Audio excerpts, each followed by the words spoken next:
Bienvenidos, queridos amigos, a una entrega más de su programa médico favorito, Viva Mejor. Como cada semana, tenemos temas interesantes manejados por profesionales de aquí, del territorio, de la República Dominicana, de Santo Domingo.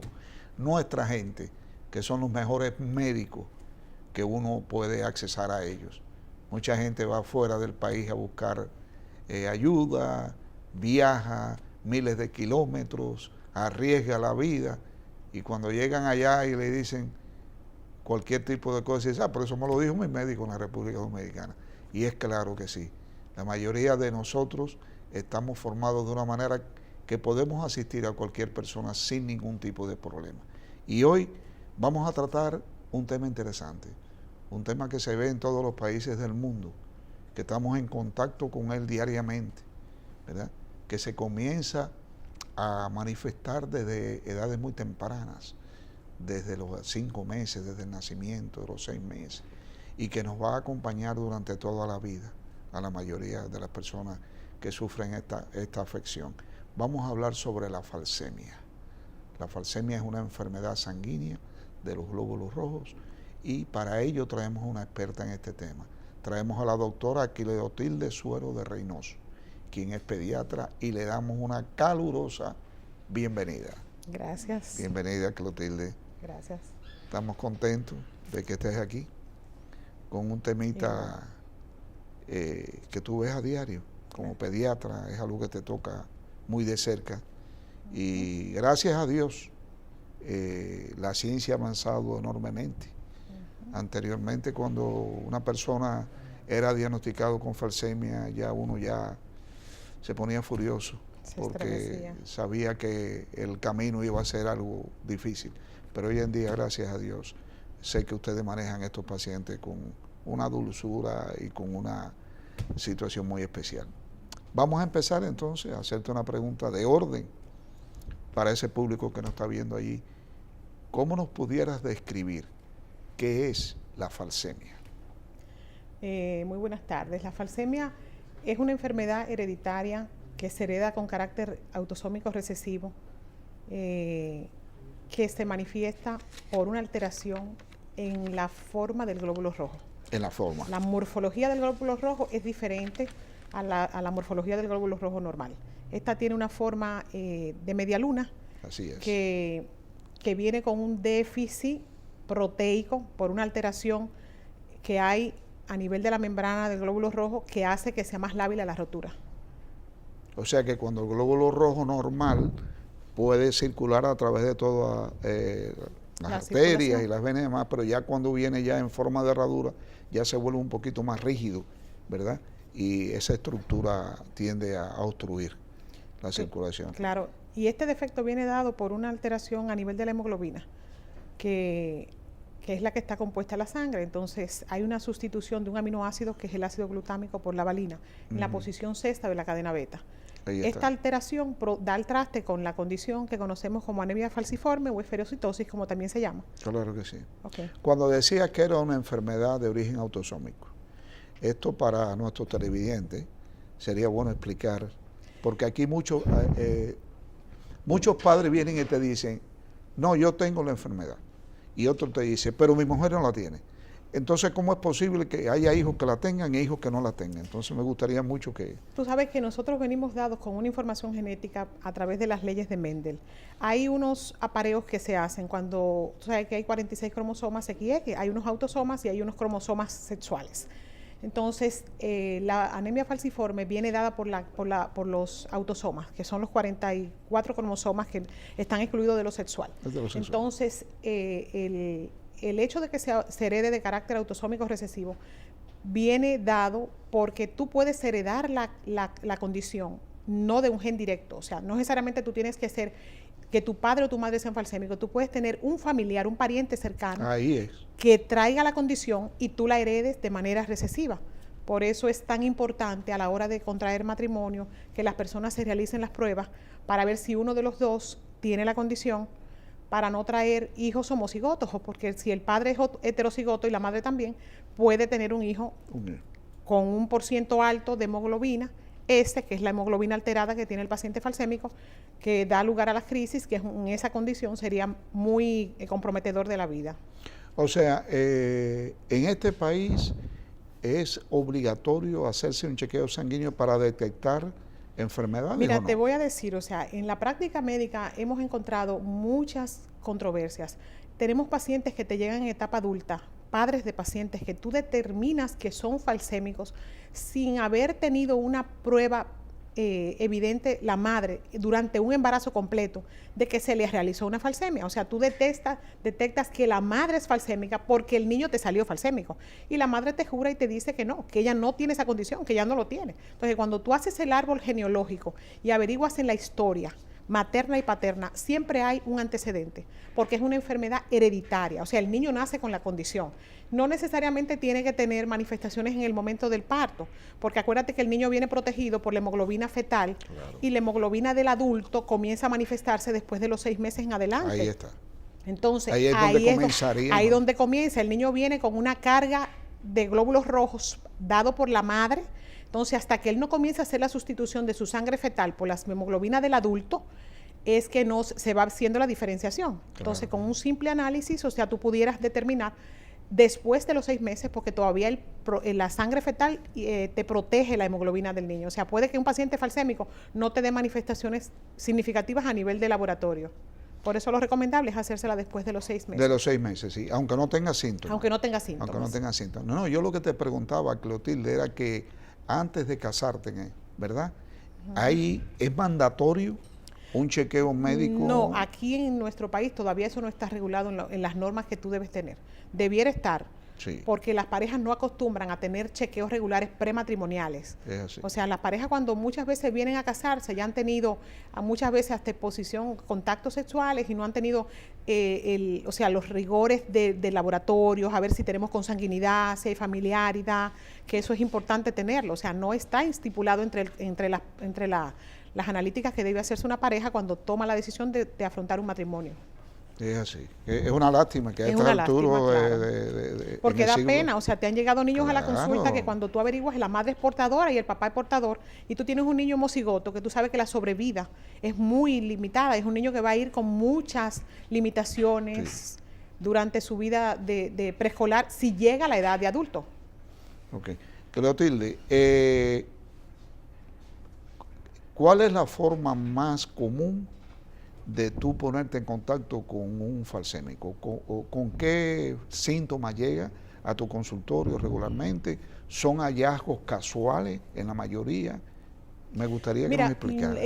La casuística que yo tengo en mi consulta con relación a cómo yo detecto que el paciente es falsémico. El paciente falsémico por lo regular llega a ti con muchas manifestaciones clínicas. Es un paciente que tú lo notas con cierto nivel de palidez, es un paciente pálido, con pobre llenado capilar, o sea, cuando le haces presión al dedito, notas que dura mucho para llenarse, para ingurgitarse. Ve que es un paciente que tiende a tener distensión abdominal, que esto viene dado por la organomegalia que produce la enfermedad. El hígado y el vaso se inflaman porque son los órganos que tienen que ver exactamente con el filtro de los glóbulos rojos que se sacan de la circulación cuando hay un recambio.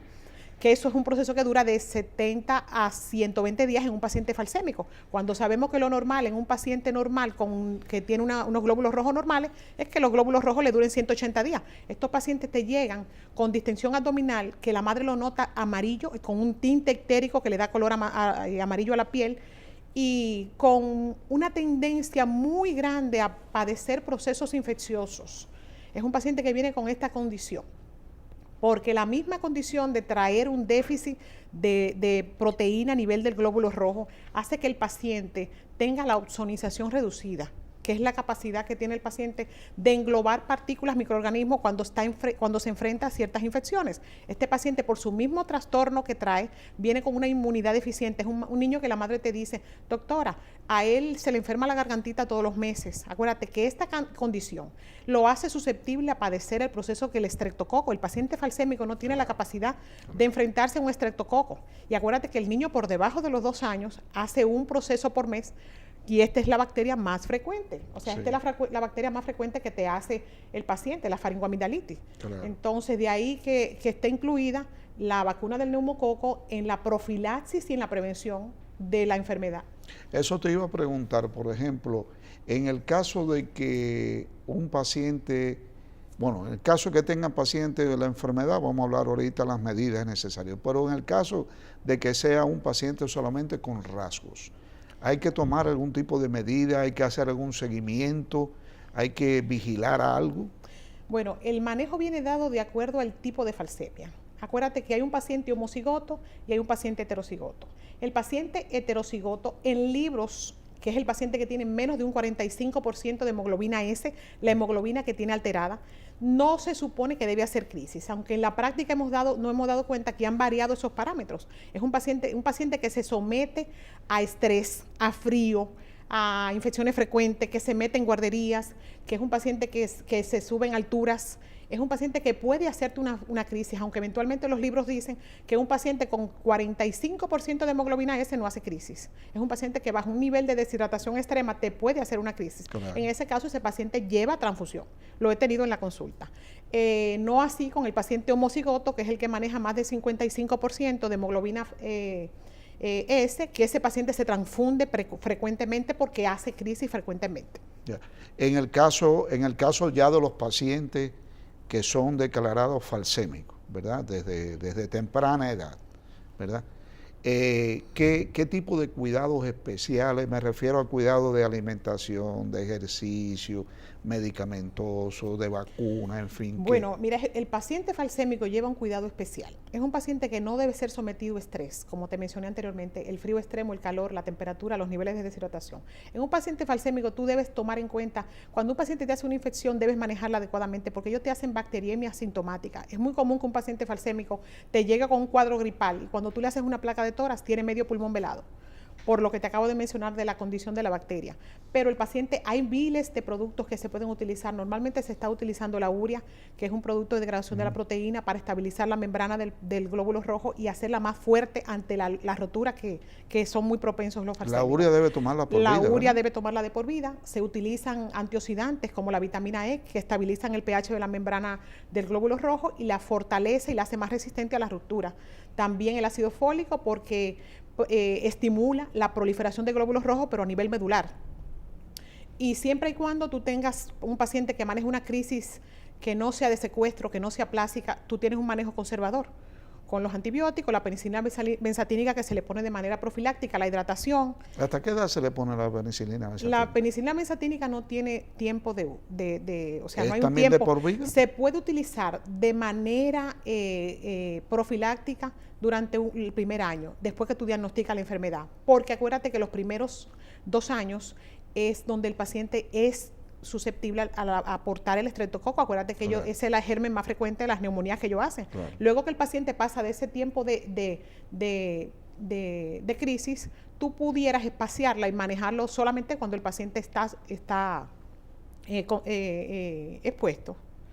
Esos niños que comienzan con dolor en las piernas, en diferentes partes del cuerpo y demás, y que están entre la edad de los 5 a los 15 años.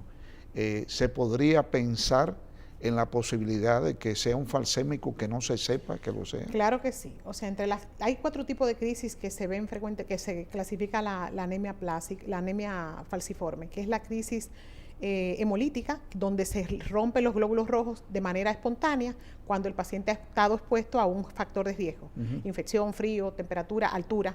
Las crisis tromboembóticas que llevan al paciente a producir dolor abdominal porque el hígado y el vaso se colapsan, se crecen, entonces rompen los glóbulos rojos. Y el manejo de esta pudiera ser desde la esplenectomía, sacar el vaso para evitar que los glóbulos rojos se sigan colectando ahí y siga dañando el órgano. Las crisis dolorosas o las mano-pie, que son las vasoclusivas. Sí. Acuérdate que como los glóbulos rojos tienen forma de media luna, ellos se entrecruzan, se entrelazan, se lisan, se rompan y se molizan con mucha frecuencia. Entonces, es a nivel distal de las articulaciones, las manos y los pies, donde hay los vasitos pequeños, donde ellos se colectan, donde se atrapan, que produce el edema, el dolor que tú refieres. Está entre las patologías que hay que descartar de dolor articular.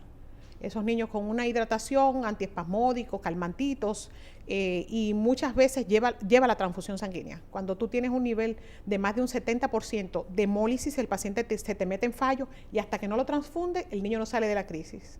Doctor Tilly, ¿qué hacemos con ciertas problemas culturales y religiosos que existen en el mundo, no solamente en nuestro país, que se oponen precisamente a las transfusiones?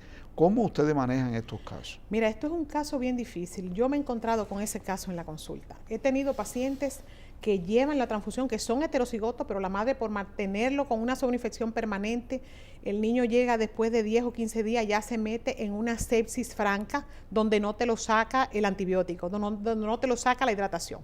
Y evidentemente ahí lo único que tienes que hacer es transfundirlo. He tenido el caso, las madres se han negado, lo he referido al departamento de hematología, las hematólogas lo han mandado a la casa y han tenido que ingresarlo con un cuadro clínico brusco de fallo multiorgánico a transfundirlo, porque no hay de otra. O sea, hay que hablar, concientizar a la madre y decirle claramente que la situación se maneja de esa manera, con sangre, y que la vida del niño corre peligro. Pero bueno, puede morir. Puede y morir. Aquí se ha dado puede muchísimos morir. casos. Inclusive se han reportado muertes porque las madres se han negado, porque ya pertenecen a una religión que no permite que le pongan sangre. Tú utilizas todos los recursos que están a tus manos, desde los expansores del plasma, te estoy diciendo, pero es que hay un... Ellos se apoyan mucho en los expansores de plasma. Sí, pero acuérdate que hay un problema a nivel de médula. El paciente viene con un daño genético. Es su médula que no le responde. Acuérdate que los glóbulos rojos a ellos a los 70 días se le están rompiendo. Y un glóbulo rojo debe circular durante 180 días. Ya el paciente a los 70 días te comienza a hacer fallo. Ese paciente ahí comienza con una anemia a darte manifestaciones. O sea, el paciente te comienza a llegar deja de comer, se pone hipoactivo, se pone amarillo, comienza a envolverse en una situación que la madre se nota que el paciente no está bien. En Estados Unidos, en el área de Nueva York, que fue donde yo trabajé por muchos años, cada vez que se presentaba una situación como esta, el hospital tenía la facultad de someter el caso a una corte que funcionaba en el mismo hospital. Entonces el juez de la corte familiar, que era como se llamaba, escucha el caso, escucha a los médicos, escucha a los familiares y después decide. O sea que había la opción de que el juez dijera, bueno, va a morir, están todas las evidencias aquí, respetamos su opinión religiosa, pero nosotros ordenamos que este paciente se transfunda. En nuestro país no existe ese tipo de procedimiento ante un caso. No, los organismos que regulan la protección al menor aquí todavía están un poquito en pañales. O sea, nosotros nos enfrentamos directamente con el paciente, el médico a nivel personal tiene que lidiar esa situación. Aquí no hay un organismo que regule que un paciente que se está muriendo. Pero Clotilde, tú sabes que va a morir o claro, que tiene... Claro, nosotros tratamos de persuadir a la madre, de explicarle, de llevarla, a concientizarla de la situación que está enfrentando y de los riesgos que corre al no ponerle la sangre. Como el caso del paciente que te mencioné. Ella finalmente terminó poniéndole la sangre, pero tú tienes pacientes que mueren. Sí. A nivel del hospital no dejan que le ponga la sangre. O sea, ellos están renuentes a esa situación y prefieren enfrentar a una muerte que a violentar las reglas y las normas de una religión que no tiene sentido. Yo estuve presente ante una situación como esta, 2 situaciones, y los 2 pacientes murieron. Una señora adulta que se negó rotundamente a transfundirse, y otro, un niño de 15 años. Es muy triste. Lleno de vida. Es muy triste. ¿Entiendes? Y óyeme, yo sentí esas 2 muertes de una forma increíble porque las 2 se pudieron haber salvado. Claro. Entonces me llama mucho la atención de que tú me digas de que todavía no tenemos el instrumento necesario para que sea alguien neutral quien tome la decisión, porque lo que pasa con el pediatra es que si el pediatra toma la decisión, la familia viene en contra tuya. Claro, aunque le salves al paciente, viene en contra tuya. Sí, no es y eso. si no tomas la decisión y lo dejas ir para la casa, el sentimiento de culpabilidad que envuelve al pediatra es para toda la vida también. Es grave, o sea, nosotros enfrentamos esa situación diaria. Sí, verdad. Nosotros tenemos estadísticas en el país de con qué frecuencia se ve la falsemia. Sí, mira, un 8 a un 10% de la raza negra porta falsemia. Pero no porque te llegue una persona con tez blanca y pelo bueno, tú vas a descartar la posibilidad. Tengo pacientes en la consulta que cuando le digo a la madre, óyeme, tu hijo es falsémico, dice, ¿cómo? En mi familia no hay nadie falsémico, yo no soy negro, porque hay la conciencia de que nada más es el negro. Claro. Acuérdate que tenemos una mezcla muy amplia de razas. Entonces tú puedes encontrar, inclúyelo en tu rutina de laboratorio, no porque el niño te llegue con una tez de color. Se enojan. Cuando tú le pones en el laboratorio falsemia, ellos se enojan, porque te dicen eso mismo que tú acabas de mencionar. Y no solamente eso, que cuando te entregan los análisis no lo hacen. Sí. Y entonces tú dices, pero falta la falsemia. No, eso es innecesario. Óyeme, yo le he dicho en la consulta a los padres, oye, tú eres falsémico, y ellos juzgaban que era la madre que tenía anemia, que ella no comía bien, y decían, no, eso lo heredó la niña porque tú no comes bien, sin saber que es una condición que tú la traes hereditaria. Y cuando le hago la prueba y le reporto el laboratorio que él es el positivo, o sea, trae hasta disyuntiva en el matrimonio. ¿Entiendes? Claro, o sea, claro, sí, porque imagínate, ¿de claro. dónde sale esto? No, doctora, yo no me crié, yo no me enfermaba. Ah, pues ese hijo no es mío. Ese hijo no es mío, entonces, ¿cómo va a ser que salió con eso? Sí. Igual pasa con los tipos de sangre. Claro que sí, claro que sí. Entonces, y más que es una enfermedad recesiva, que tú puedes tener un familiar directo, no necesariamente papá y mamá, y heredar la condición. Sí, claro que sí. ¿Entiendes? Claro que sí, porque si no todo el mundo saldría falsémico. Claro. Y inclusive hijos de padres falsémicos, puede ser que no salga falsémico claro. Así. Mira, yo tenía un dato aquí ahorita, que como sabía que tú venías, me puse a buscar de fresco y encontré un dato interesantísimo. En el año 2015 se hizo un censo mundial, ¿verdad? Y se determinaron que en aquel tiempo habían 4.4 millones de personas falsémicas alrededor del mundo. Pero, de personas no falsémicas, pero con rasgos falsémicos, habían 43 millones. Cada día va en aumento. Claro. Porque las parejas, como te dije, no hacen sus estudios de pareo y no averiguan si hay antecedentes. Y oye, y es tan sencillo que yo he tenido pacientes cercas que han muerto porque se montaron en una ruleta rusa, en una estrella.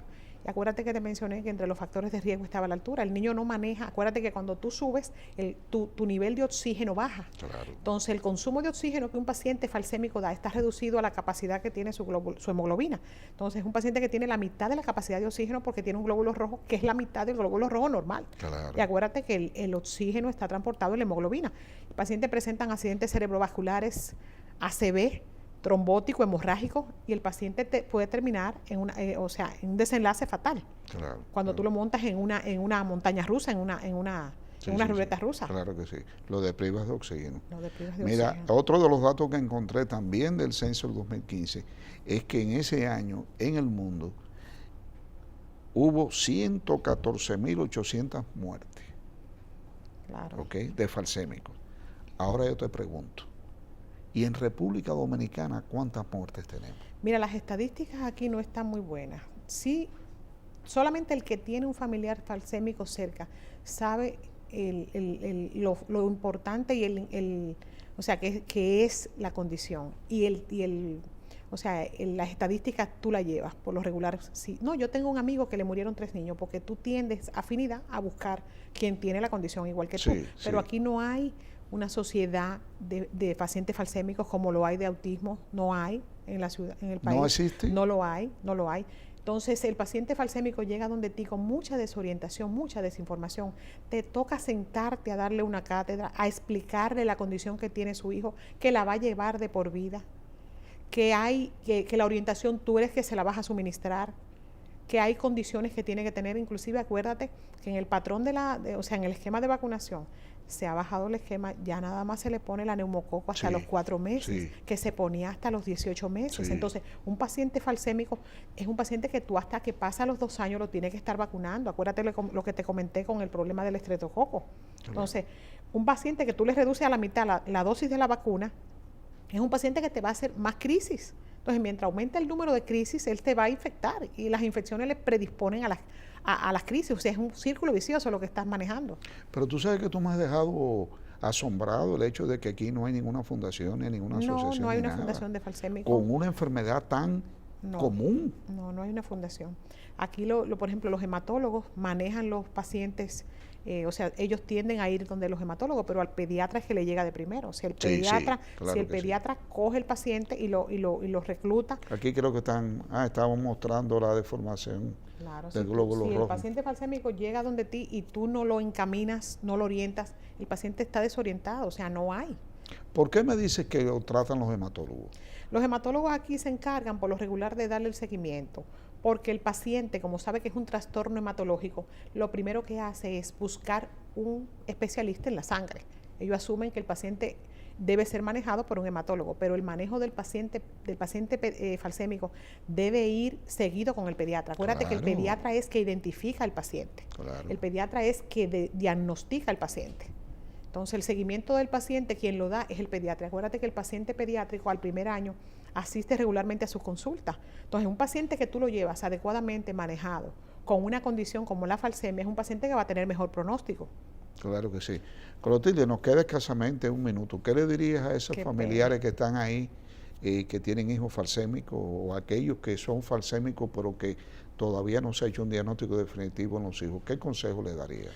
Bueno, sobre todo que traten de mantener la salud de los pacientes, de los niños, porque mientras más sano, menos crisis, que cuando lleguen a la edad de adultez, que insistan sobre investigar sobre el árbol genealógico de la pareja con que se casan para que no tengan hijos homocigotos, en caso de que sean heterocigotos, que mantengan un nivel de hidratación adecuado, porque el paciente es la primera causa de muerte, la deshidratación que lleva al paciente falsémico a la crisis, que lleven una vida saludable, tratar de evitar los excesos, como mencioné, el exceso de temperatura fría, el calor, todo lo que detone una crisis. Eso es lo que básicamente, y que traten de orientarse sobre el manejo que el paciente debe llevar a lo largo de su vida, porque el pronóstico de vida del paciente falsémico ha variado. Antes un paciente falsémico era un paciente condenado a morir antes de los 12 años. Antes de los 12 años. Antes de los 12 años, en el caso que era un paciente homocigoto, que tenía más de un 55% de hemoglobina S. Ya en la consulta tuve pacientes adultos que llegan a su vida adultez con más de un 90% de hemoglobina S, perfectamente. O sea, tú consigues prolongarle la vida, dándole seguridad y dándole calidad de vida si logras tener un control estricto de la enfermedad durante la niñez. Fantástico. Así que usted que está escuchando a la doctora Clotilde Suero de Reynoso, quien es pediatra y que nos ha dado una información muy, pero muy detallada de lo que es la falsemia y de sus cuidados, esperamos que ponga mucha atención y siga los consejos de Clotilde. Gracias, mi amor, por estar aquí con nosotros. Esperamos tenerte de nuevo por aquí. Y para ustedes, queridos amigos, mantengan la sintonía, que de Viva Mejor viene ahora mucho, mucho y mucho más de lo mejor. Muchas gracias.